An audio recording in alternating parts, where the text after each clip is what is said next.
जो कंपनी का balance sheet का फॉर्मेट मैं बताने जा रहा हूँ कि बैलेंस शीट कैसे बनता है।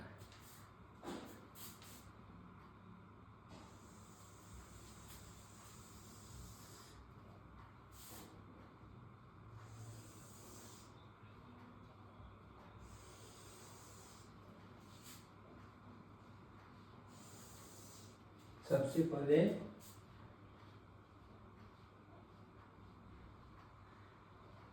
जैसे example ABC limited for the year ended on 31st March 2024।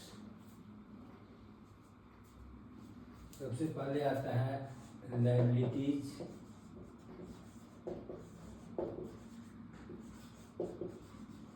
Amount, assets, amount. Company के बैलेंस शीट में सबसे लायबिलिटी साइड में सबसे पहला आता है ऑथोराइज कैपिटल। ऑथोराइज कैपिटल किसी को बोलते हैं? जिस कैपिटल से कंपनी का रजिस्ट्रेशन होता है, दैट इज ऑथोराइज कैपिटल।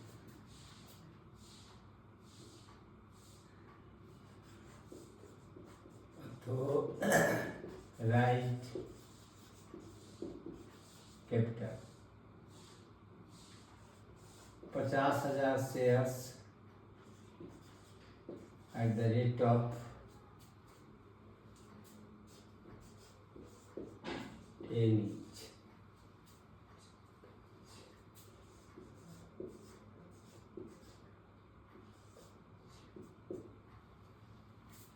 ₹5,00,000 हुआ। इसके नीचे हम अंडरलाइन करेंगे, ये क्या होगा कि बैलेंस शीट के टोटल में नहीं आता। इसके बाद आता है subscribe, issued and paid up capital। अगर मान लिया जाए इसमें से हमने 40,000 इस किया है at the rate of 10 each, 4,00,000 मेरा हो गया paid up capital.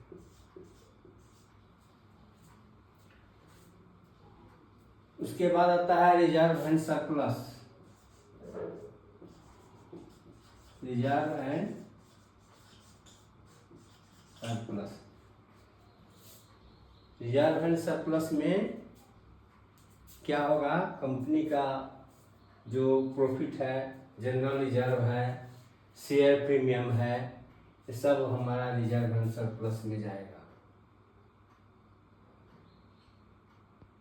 Reserve and surplus मान लिया जाए 20,000 है हमारा। उसके बाद आता है लोन्स फंड। इसको दो भाग में बांटते हैं, secured loans and unsecured loans. Secured loan उसको बोलते हैं, जैसे अगर मान लीजिए मेरा 40,000 यहाँ पर है, ये है 30,000। सिक्योर्ड लोन मीन्स है जो कंपनी अपना मॉर्गेज दे करके जो लोन प्राप्त करता है वो सिक्योर्ड लोन होता है। अनसिक्योर्ड लोन वो है जो विदाउट मॉर्गेज के मिलता है। तो पहला आ गया आपका कैपिटल, शेयर कैपिटल में authorise capital, subscribe and paid up capital. उसके बाद reserve and surplus, loans fund में आ गया secure loan and unsecured loan. उसके बाद आता है करेंट लायबिलिटी।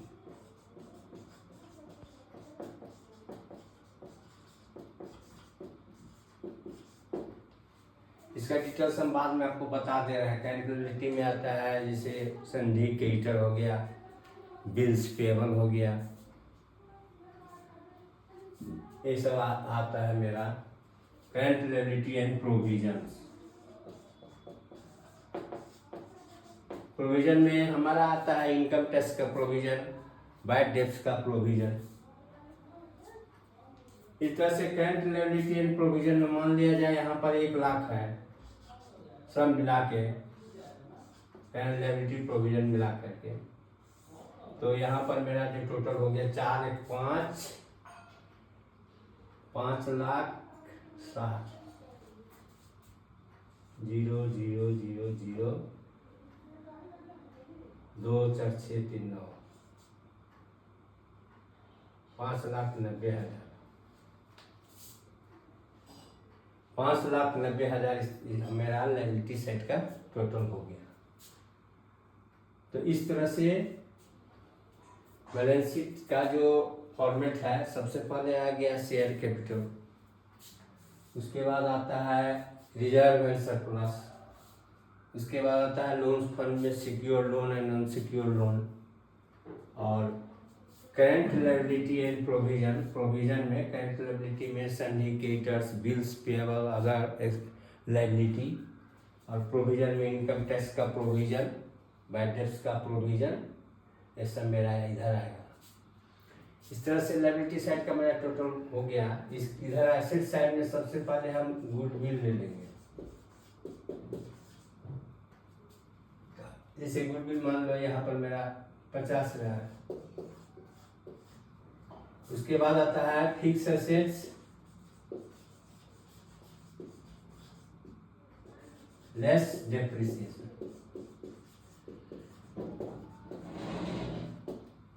जो मेरा फिक्स एसेट्स है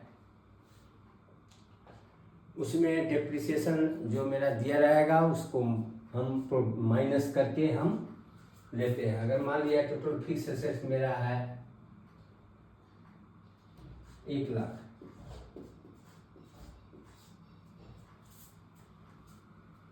उसके बाद आता है इन्वेस्टमेंट।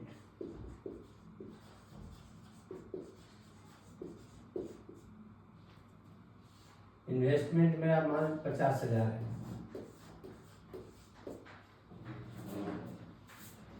इन्वेस्टमेंट के बाद आता है करंट एसेट्स,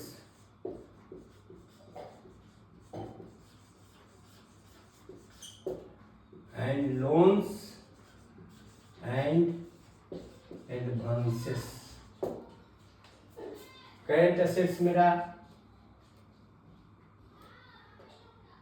1,00,000 है, लोन से एडवांसेस है 50,000। इसके बाद आता है other current assets,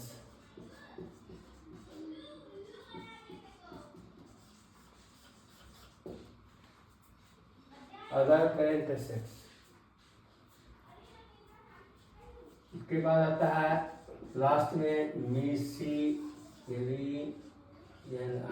miscellaneous expenses. Miscellaneous expense में मेन रूप से हमारा आता है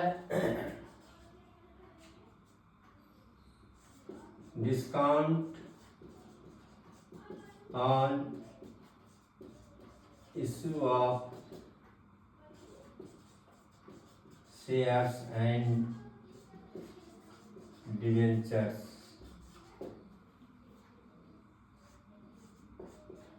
प्रीलिमिनरी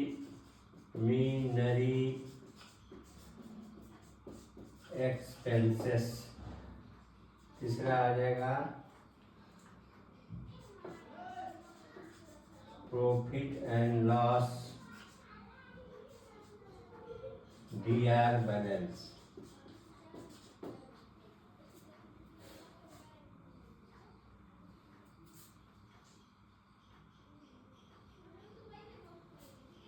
अदर करंट एसेट्स, ये सब जितने भी हैं मिसलेनियस मान लिया जाए आपका 1,00,000 है।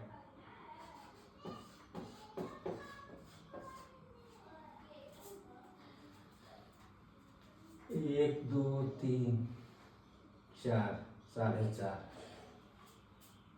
अदर करंट एसेट्स है 1,40,000।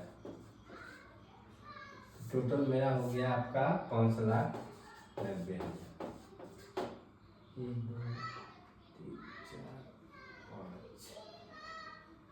5,90,000 दोनों साइड पे टोटल मेरा बराबर होना चाहिए।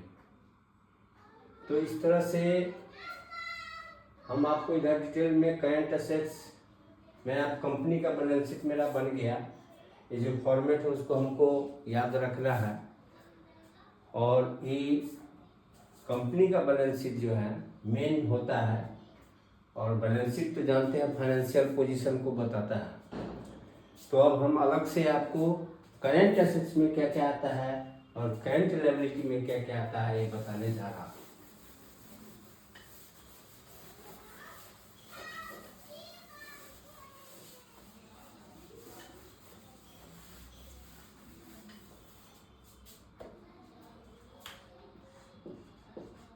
करेंट एसेट्स में आता है cash in hand,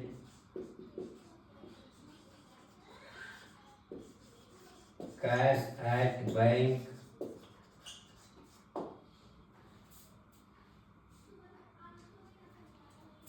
stock,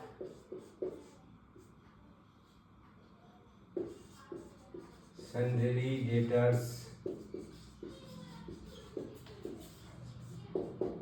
bills,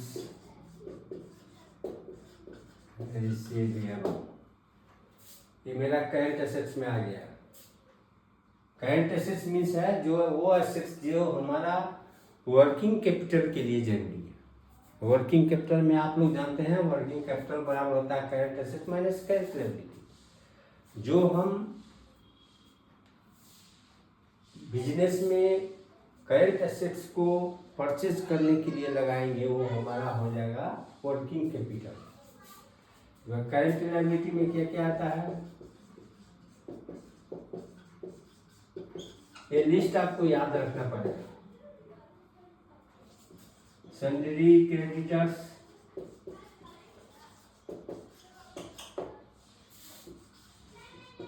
bills payable,